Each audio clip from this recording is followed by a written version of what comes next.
On a quiet evening, Ayomide met Dapo under their tree for what felt like the 1000th time.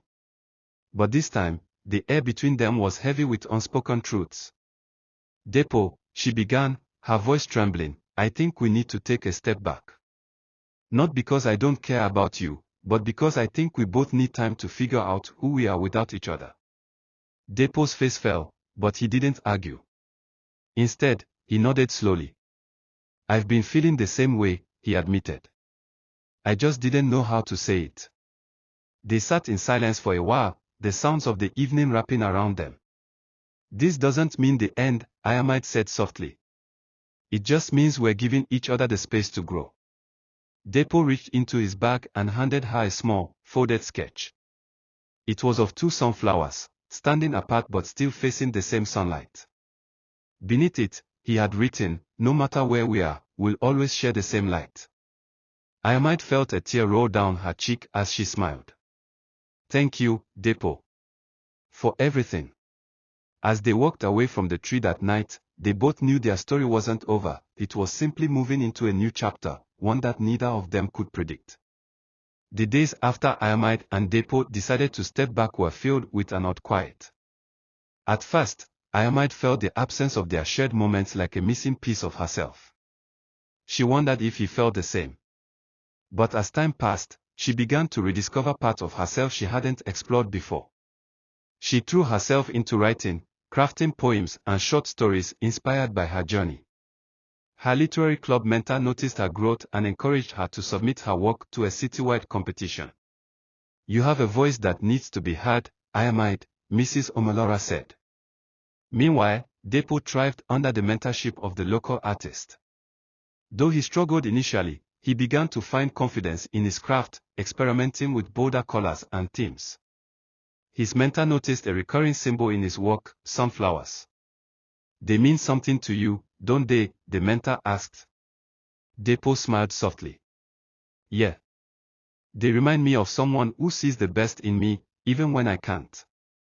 Months passed, and Ayomide found herself at a gallery opening, one of her literary club's events. The theme was the art of growth, and she marveled at the paintings and sculptures that adorned the space. She turned a corner and froze. There, hanging on the wall, was a painting of 2 sunflowers, their petals vibrant and glowing under a golden sun. It was unmistakably Dapo's work. Her heart raced as she read the title, Shared Light. Do you like it? A familiar voice asked behind her. She turned to see Dapo, looking older and more self-assured than she remembered. It's beautiful, she said, her voice barely above a whisper. You've come so far, Dapo.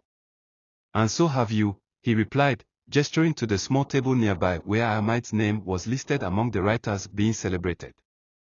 They stood there for a moment, silently admiring each other's achievements. The unspoken bond between them still felt alive, even after months apart. Over the next few weeks, Ayomide and Dapo began talking again, though it was different this time. They met occasionally, sharing stories of their separate journeys. Ayomide told him about her competition, and he revealed that his painting had been sold to a collector. I think I needed this time to realize how much I could do on my own, Dapo said during one of their conversations. But I never stopped thinking about you. Ayomide smiled, her heart swelling with warmth. I thought about you too. But I'm glad we took this time. It helped me see myself clearly, and I think it did the same for you. Dapo nodded. Maybe our story was never about finding each other. Maybe it's about learning how to grow while still keeping space for each other. One evening, Dapo invited Ayomide to see his new studio.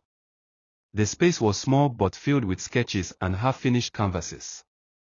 Ayomide noticed one painting that stood out, a portrait of a girl sitting under a tree, her face finally complete.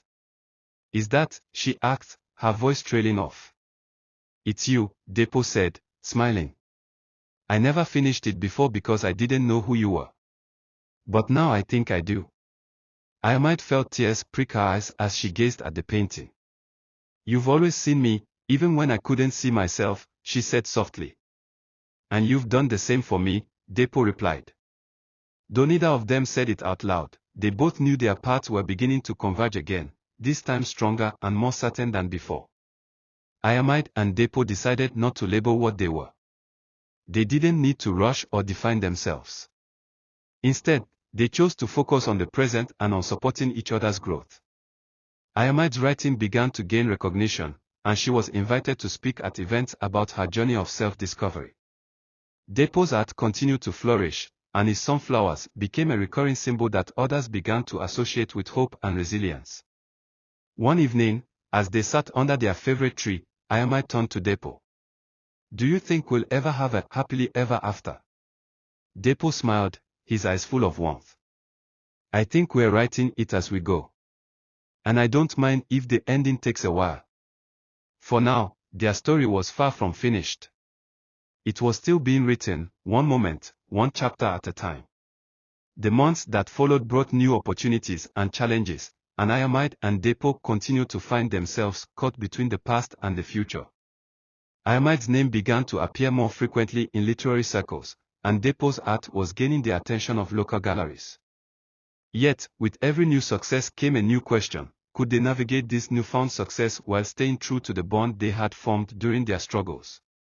One evening, as they walked through an exhibition featuring some of Dapo's newest pieces, Ayomide noticed how his confidence had changed. He wasn't the uncertain boy who had once worried about being a joke. He was a young man, a true artist, standing proud next to his work. But she also saw something in his eyes, a flicker of longing. "Do you ever wonder if we're really doing this for ourselves?" she asked, her voice barely audible amidst the hum of the gallery crowd. Dapo turned to her, his expression thoughtful. "Sometimes. But I think it's okay to share what we do with the world, as long as we don't lose ourselves in it." Ayomide nodded, understanding. For both of them, the journey wasn't just about the destination, it was about how they shaped each other along the way. It wasn't long before their paths started diverging again. Ayomide received an offer to study creative writing abroad, a dream she had long held. The opportunity was incredible, but it also meant leaving everything she had built in Lagos behind, including Dapo. One evening, after a particularly emotional conversation about the offer, Ayomide asked, "What if I go? What happens to us?" Dapo was silent for a long time, the weight of the question hanging between them. "I want you to follow your dreams, Ayomide. I always have. But I don't know if I can give you the kind of space you need and still be who I am." The words stung, but Ayomide understood. She had been holding on to their connection, but she also needed to grow on her own terms. "Maybe it's not about being together all the time," she said softly. "Maybe it's about knowing when to let go, knowing that we're always a part of each other's stories." They sat in silence, their future uncertain, but their hearts open to the possibility that this was another step in their individual journeys. The day Ayomide left for her studies abroad was bittersweet. They stood at the airport, neither of them knowing what the future held. Dapo handed her a small, wrapped package. "It's not much," he said, "but I want you to have it." Ayomide unwrapped it carefully, revealing a sketchbook with a sunflower on the cover. The sunflower was familiar, but this time, it was different, darker, with deep shadows and light filtering through. "I miss you," Dapo said quietly, his voice thick with emotion. "But I know this is the right step for you." Ayomide looked at the sketchbook, then back at Dapo. "I'll always carry a piece of you with me," she whispered, her eyes filled with tears. As she boarded the plane, she looked out the window one last time and saw Dapo standing there, watching her go. And for the first time, she felt that it wasn't goodbye. It was simply another part of their story. In the months that followed, Ayomide threw herself into her studies and writing, while Dapo focused on his art. The distance between them grew, but it wasn't a painful separation, it was a space filled with mutual respect for the lives they were building.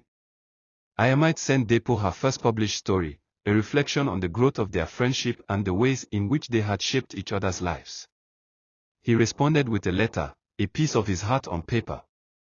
"You taught me how to see myself, Ayomide. You gave me the courage to be vulnerable and real. I don't know if we'll ever be in the same place at the same time again, but I'll always be grateful for everything you've been in my life." Tears welled in Ayomide's eyes as she read his words. She could feel his presence in every sentence, a reminder of the love and understanding they had shared, even from miles away. As Ayomide completed her studies and Dapo's work gained more recognition, they both found their own voices, their own paths. Their connection remained strong, even though the distance between them seemed insurmountable. Both of them had grown into versions of themselves they could be proud of. One day, Ayomide returned to Lagos for a visit. The city felt different, but as soon as she saw Dapo again, standing by that same old tree they had spent so many hours beneath, everything felt familiar and right. Dapo smiled when he saw her. "I knew you'd come back," he said. Ayomide laughed, a tear escaping her eye.